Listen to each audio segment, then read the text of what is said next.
We draw our contemplation now to the body's defining central axis, the spine, rising from the base of the skull, extending downward through the torso, to the heavy basin of the pelvis. It stands as the central support, a pillar of white stone, anchoring the vessel of the body. This structure is not a single, rigid rod, but a highly complex pillar, composed of 26 individual stones, stacked in perfect alignment, a chain of separate bony elements, connected into a remarkably flexible, curved serpent of bone. The fundamental role of this silent architecture is immense. It transmits the heavy weight of the trunk down to the lower limbs, grounding you to the earth. It also acts as the ultimate protective fortress, shielding the delicate river of life, the spinal cord, which runs silently through its center, protected by the rock. The column consists of 24 persistent, individual bones, separated by the resilient fluid cushions. The discs, soft pads of water and fiber, separating bone from bone, taking the weight of the world and dissolving it into stillness. Inferiorly, the structure is completed by ancient fusion, the massive sacrum, the sacred bone, a heavy shield at the base, and the small coccyx, the tailbone, a tiny remnant of the past. The entire chain, spanning the length of the back, is shaped like a flowing, flexible letter S. This complex, curved geometry allows the structure to function, not as a stiff beam, but dynamically, much like a coiled spring waiting in the dark. These specific bends are foundational. They work in conjunction with the fluid discs to absorb and cushion the stress of movement, allowing you to walk through the world in silence. The total structure is divided into 5 distinct regions, defined by the specific character of the stones. First, the cervical stones, 7 delicate bones forming the pillar of the neck, supporting the weight of the mind. Second, the thoracic stones, 12 bones of the chest, anchoring the cage of breath, protecting the heart. Third, the lumbar stones, 5 heavy, massive blocks of the lower back, bearing the greatest burden, the true foundation of the pillar. Fourth, the sacral region, 5 bones fused into a single shield, connecting the spine to the hips. And finally, the coccyx, the tiny stones of the tail, curling inward.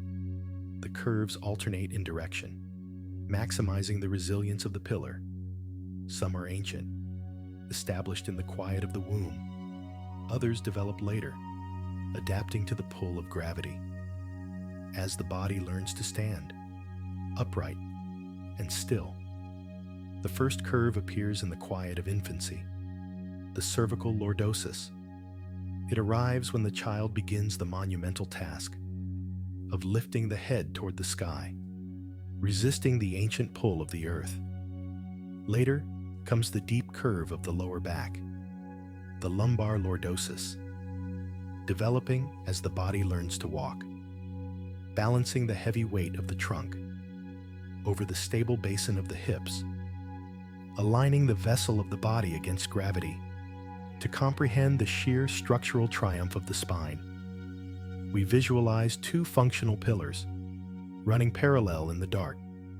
The anterior column, formed by the heavy, cylindrical stones, the vertebral bodies, the corpus vertebralis. This column is fundamentally dedicated to bearing the weight, resisting the pressure of existence. The large, smooth alabaster drums transmit these forces downward through the white stone, where they are dissolved by the cushioning discs. Behind this solid wall stands the posterior column, composed of the vertebral arches, the arcus vertebralis, and their bony projections. This column acts as the guardian, protecting the spinal cord. Its primary function is to deal with tension, the stretching, and the twisting generated by movement. This tension is resisted by the extensive network of spinal ligaments, woven tightly to the arches, ensuring structural opposition and holding the fortress together. Separating the individual stones are the resilient fluid cushions, the intervertebral discs, 23 pads of fiber and water, separating the alabaster blocks. They account for a quarter of the column's length. These specialized structures ensure the flexibility of the Serpent of Bone, acting as silent absorbers, taking the shock of the world and maintaining the body's internal tranquility during every motion. Each disc is composed of a soft, gelatinous inner core, the nucleus pulposus, the pulp nucleus. This inner substance acts like a fluid reservoir, a viscous rubber ball, designed to expand under the weight of the world, dissolving pressure into stillness. Encasing this soft core is the tough external collar, the annulus fibrosus, the fibrous ring, made of woven concentric rings of ligament, running in opposing directions, a masterful design, allowing the disc to resist the twisting forces of life. When this arrangement is disrupted, the core may ooze out through cracks in the wall, a herniated disc, but the ring is protected from behind by the posterior longitudinal ligament, preventing the breach of the inner sanctum.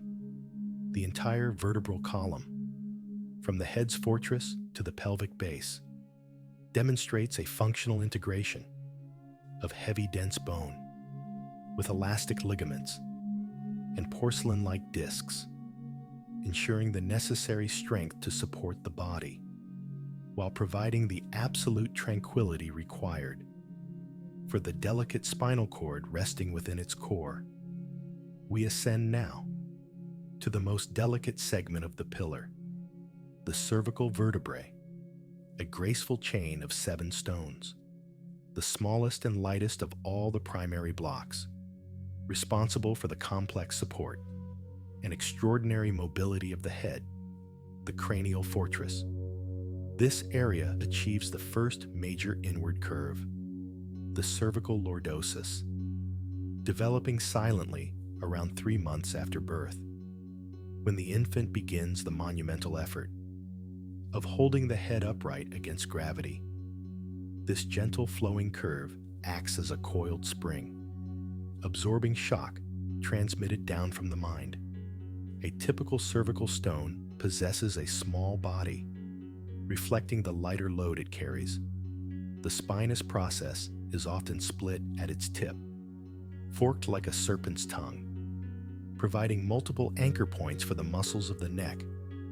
The most distinctive feature of these stones is the presence of the transverse foramina, dedicated precise holes located laterally within every single bone. When stacked vertically, these holes align perfectly, forming a protected continuous canal running up the side of the bony pillar. This silent vertical channel is a life-sustaining conduit. Through it passes the vertebral artery, silently ascending through these bony tunnels, protected by the dense matrix of the bone, before passing through the great gateway to supply the brain with oxygenated blood.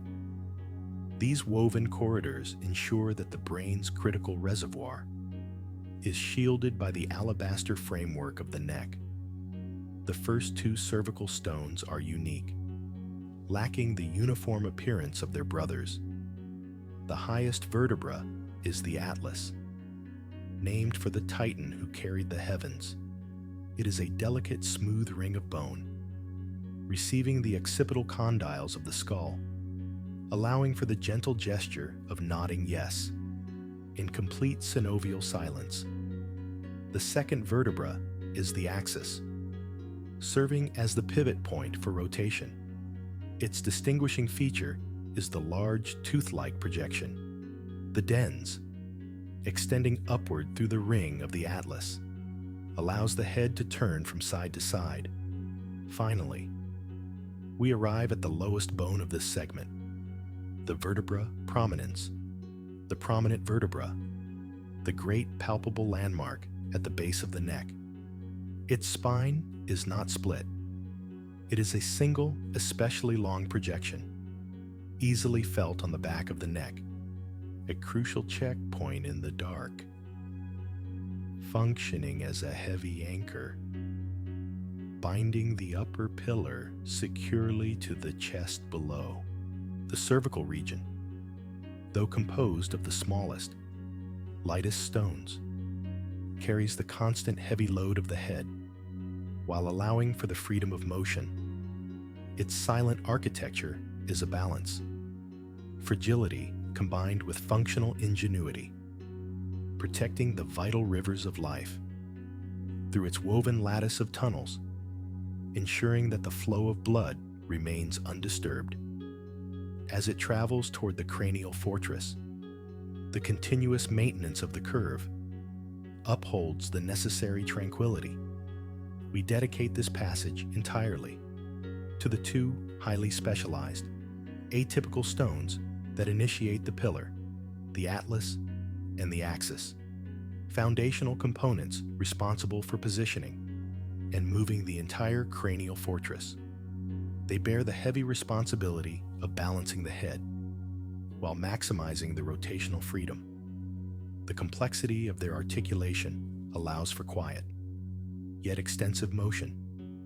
The first stone is the Atlas, named after the mythological Titan, who was burdened with carrying the celestial sphere upon his shoulders.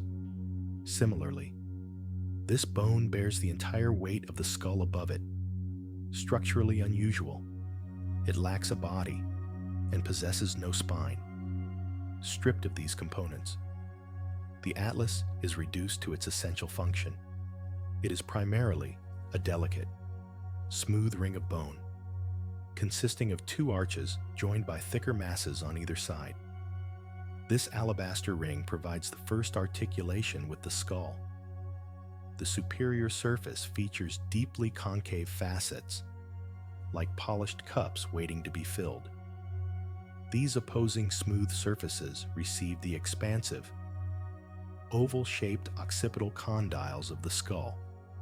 The articulation formed here is primarily engineered for tilting, the forward and backward motion of the head, the precise action we employ when nodding yes, the complementary shapes of the porcelain-like condyles, gliding within the concave facets, ensure that this crucial motion occurs with structural ease and absolute synovial silence.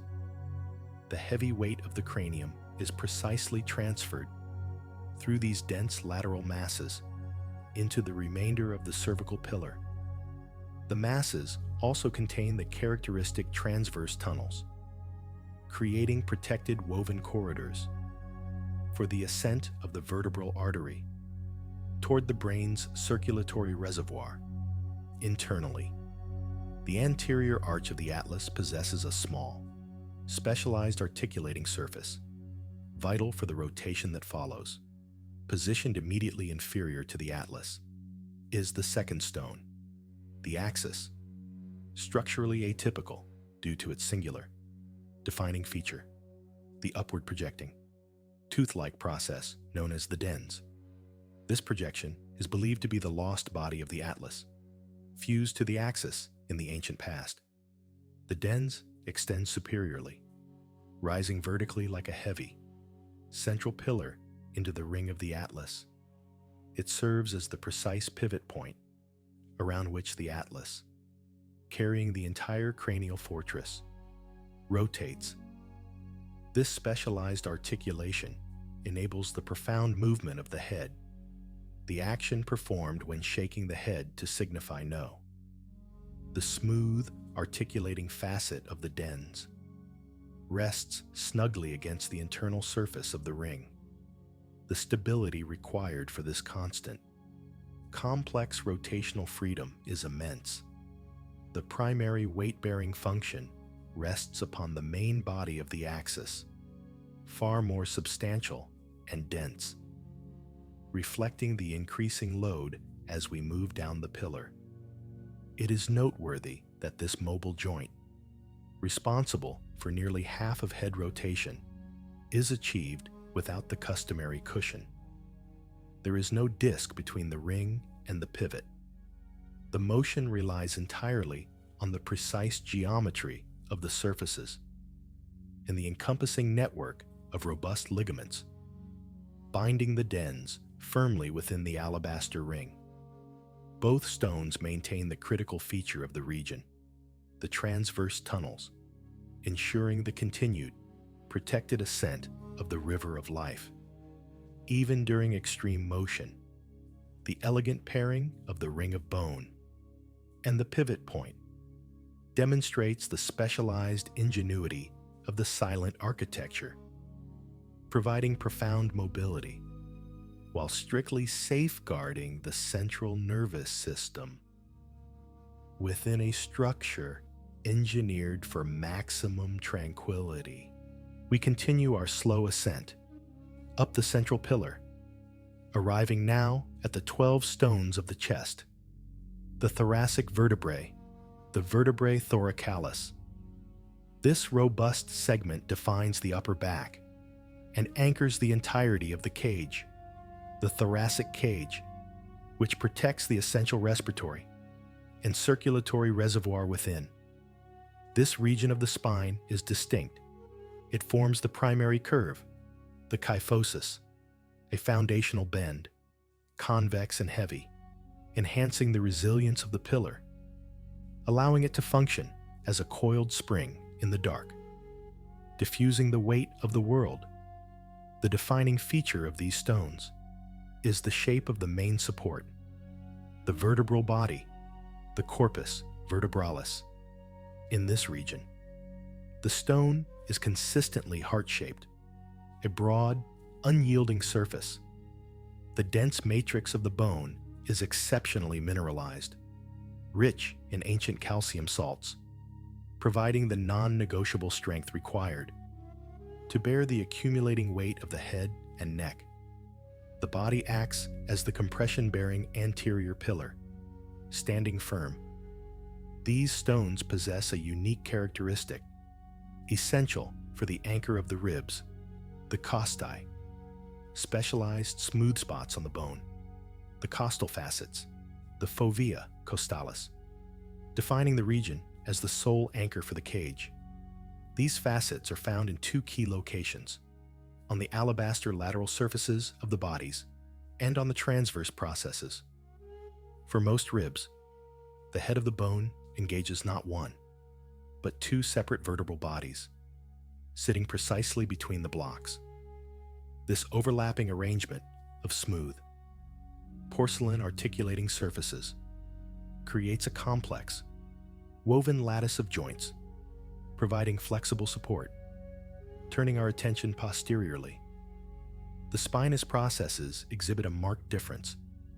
These bony projections are exceptionally long and possess a distinct, sharp angle, directing their tips obliquely downward, like ancient roof tiles laid across the spine, shingles of bone, overlapping the arch below. This downward tilt provides maximum structural interference, severely restricting backward movement, a necessary design element, contributing to the rigidity required for the cage and maintaining the profound tranquility of the internal organs within.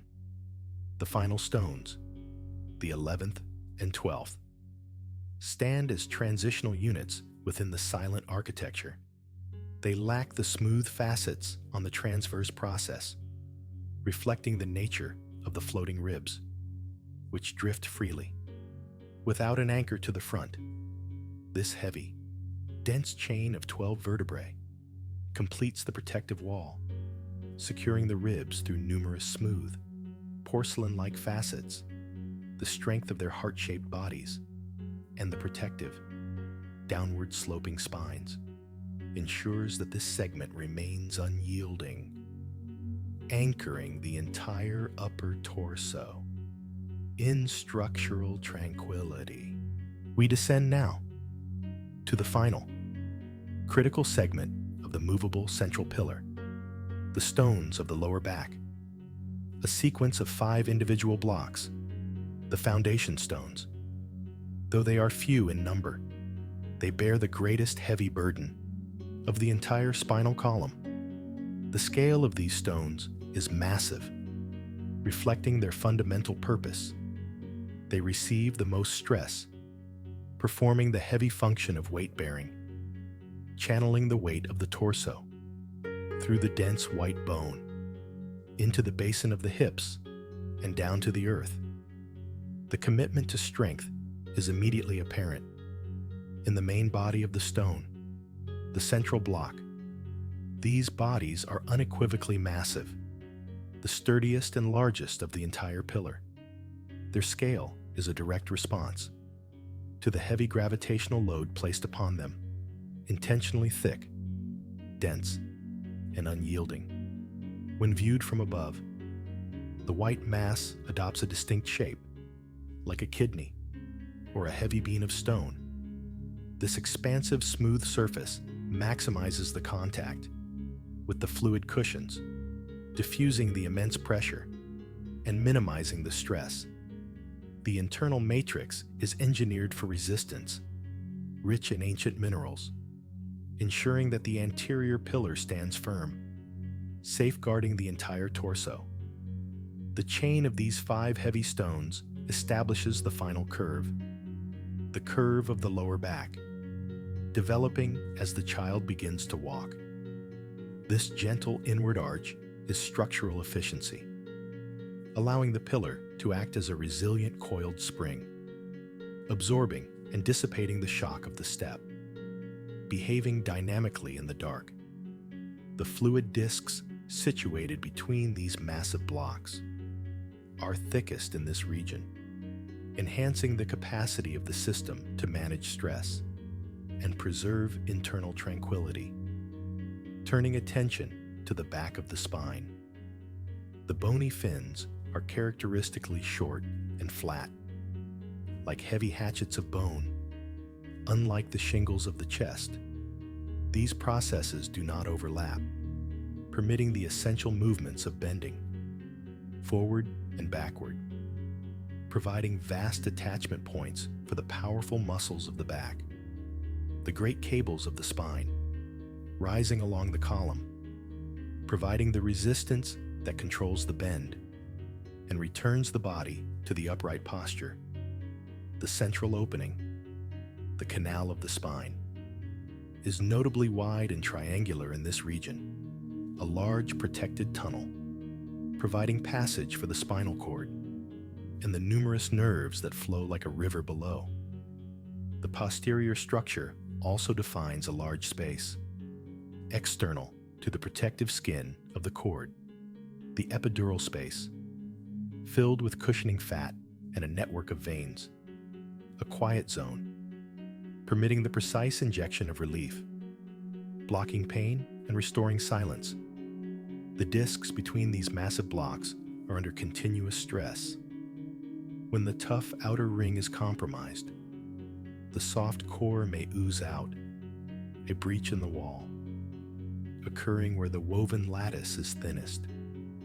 These stones of the lower back, the foundation of the pillar, embody the triumph of structure over gravity. Their heavy, dense matrix and characteristic mass provide the unyielding support necessary for standing tall, ensuring the tranquility of the body's mass as it is directed toward the grounding limbs, anchoring you to the world. We reach the terminus of the fully articulating vertebral column, settling our observation upon the composite, massive bone that forms the posterior wall of the pelvis. This is the sacrum, the sacred bone, a structure born from the quiet fusion of 5 separate stones. In the ancient past of the womb, 5 distinct vertebrae existed individually, floating in the dark. Through the slow process of time, these 5 stones, along with their intervening cushions, fuse seamlessly into one powerful mass. This fusion process creates a dense, unwavering shield of alabaster bone matrix, designed not for subtle motion, but for absolute, compressive stability. The resulting sacrum must bear the entire weight of the upper torso, taking the burden of the pillar and transmitting it laterally to the hips. The sacrum is aptly described as the keystone of the pelvis. Just as a central stone stabilizes an arch, the sacrum locks firmly between the two large hip bones, ensuring the integrity and strength of the ring. The superior surface is its broadest portion, the base of the sacrum. This base articulates precisely with the last lumbar stone and projects forward to form the important landmark, the sacral promontory, a smooth margin defining the entry to the basin. The rough, uneven texture of the posterior surface is sculpted with bony ridges, the result of the fusion. The prominent central ridge is the median sacral crest, representing the fused spines of the past. The bone matrix forming this crest is exceptionally dense, serving as a robust attachment site for powerful ligaments and the deep muscles of the back. Laterally flanking the central ridge are the less defined lateral sacral crests, a heavy woven lattice providing rigidity to the posterior aspect of this triangular shield. The lateral surfaces possess large articulation areas. The auricular surface, named for its rough resemblance to the shape of a human ear. These smooth, ear-shaped surfaces articulate with the hip bones, creating the crucial sacroiliac joints. Strong, limited mobility connections, transferring the load from the spinal pillar to the foundation of the legs. Despite the massive fusion and overall dense composition, the sacrum is profoundly perforated, allowing for the passage of spinal nerves, maintaining neural continuity and tranquility. These perforations are the sacral foramina. On the concave anterior surface, we observe 4 pairs of large openings, smooth apertures transmitting the ventral nerves, exiting the canal to weave the sacral plexus. Corresponding to these interior exits, 4 pairs of smaller openings are found on the back, shielded exit routes for the dorsal nerves. These twin sets of tunnels form a woven lattice, ensuring the safe passage of the messengers through the heavy bone structure. Running vertically through the central matrix is the sacral canal, the continuation of the main vertebral canal, housing the delicate roots of the cauda equina, the horse's tail, descending in silence. The canal terminates inferiorly as the sacral hiatus, a V-shaped opening where the bone fails to fuse, defining the final protected segment before connecting to the tiny tailbone. The sacrum thus completes the axial support system, transforming the flexible pillar into a rigid, unyielding triangular shield at the base of the torso. Its heavy, dense matrix guarantees that the entire weight is efficiently transferred to the lower limbs, while ensuring the safe exit of the nerve network, maintaining systemic tranquility. We reach the terminus of the fully articulating vertebral column, settling our observation upon the composite, massive bone that forms the posterior wall of the pelvis. This is the sacrum, the sacred bone, a structure born from the quiet fusion of 5 separate stones. In the ancient past of the womb, 5 distinct vertebrae existed individually, floating in the dark. Through the slow process of time, these 5 stones, along with their intervening cushions, fuse seamlessly into one powerful mass. This fusion process creates a dense, unwavering shield of alabaster bone matrix, designed not for subtle motion, but for absolute, compressive stability. The resulting sacrum must bear the entire weight of the upper torso, taking the burden of the pillar and transmitting it laterally to the hips. The sacrum is aptly described as the keystone of the pelvis. Just as a central stone stabilizes an arch, the sacrum locks firmly between the two large hip bones, ensuring the integrity and strength of the ring. The superior surface is its broadest portion, the base of the sacrum. This base articulates precisely with the last lumbar stone and projects forward to form the important landmark, the sacral promontory, a smooth margin defining the entry to the basin. The rough, uneven texture of the posterior surface is sculpted with bony ridges, the result of the fusion. The prominent central ridge is the median sacral crest, representing the fused spines of the past. The bone matrix forming this crest is exceptionally dense, serving as a robust attachment site for powerful ligaments and the deep muscles of the back. Laterally flanking the central ridge are the less defined lateral sacral crests, a heavy woven lattice providing rigidity to the posterior aspect of this triangular shield. The lateral surfaces possess large articulation areas. The auricular surface, named for its rough resemblance to the shape of a human ear. These smooth, ear-shaped surfaces articulate with the hip bones, creating the crucial sacroiliac joints. Strong, limited mobility connections, transferring the load from the spinal pillar to the foundation of the legs. Despite the massive fusion and overall dense composition, the sacrum is profoundly perforated, allowing for the passage of spinal nerves, maintaining neural continuity and tranquility. These perforations are the sacral foramina. On the concave anterior surface, we observe 4 pairs of large openings, smooth apertures transmitting the ventral nerves, exiting the canal to weave the sacral plexus.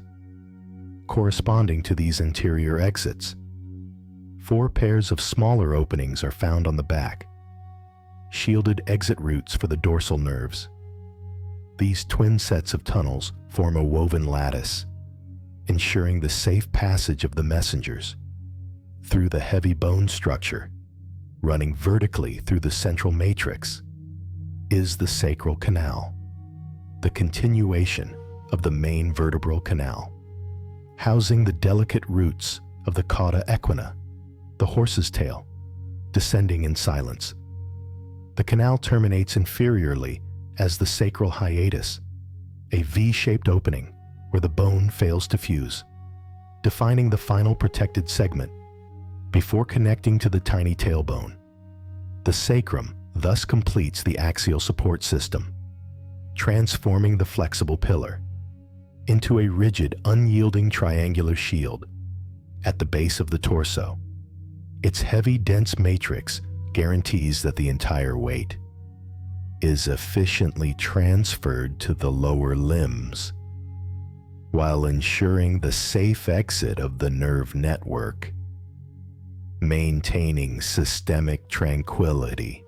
We have traversed the great pillar, descending past the heavy shield of the sacrum. We arrive now at the silent terminal point, the final, subtle punctuation mark of the spine. The tailbone, the os coccygeus, formed from a chain of tiny, ancient stones, the coccygeal vertebrae, in the adult. These minute segments are seamlessly fused, creating a single, triangular tip of alabaster. Its name whispers of the earth, resembling the beak of a bird, a small pointed protrusion at the very end of the central pillar. Unlike the massive blocks above, this bone appears as a vestigial anchor, a subtle memory of the past, yet its position is critical, defining the absolute end of the spinal column, where the structure finally comes to rest. Its alabaster matrix is surprisingly dense for its scale, providing the final, crucial point of security. It acts as an anchor for tranquility, holding the soft tissues of the pelvic floor, providing essential connection points for the ligaments and muscles that stabilize the lower reservoir, supporting the vessel from below, ensuring the profound, silent tranquility of the pelvic region.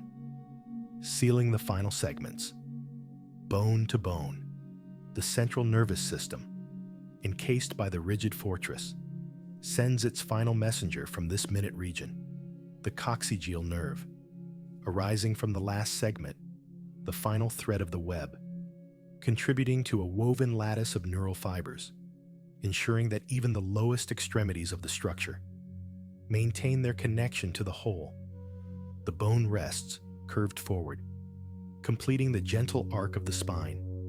Its shape ensures a smooth closure of the axial skeleton.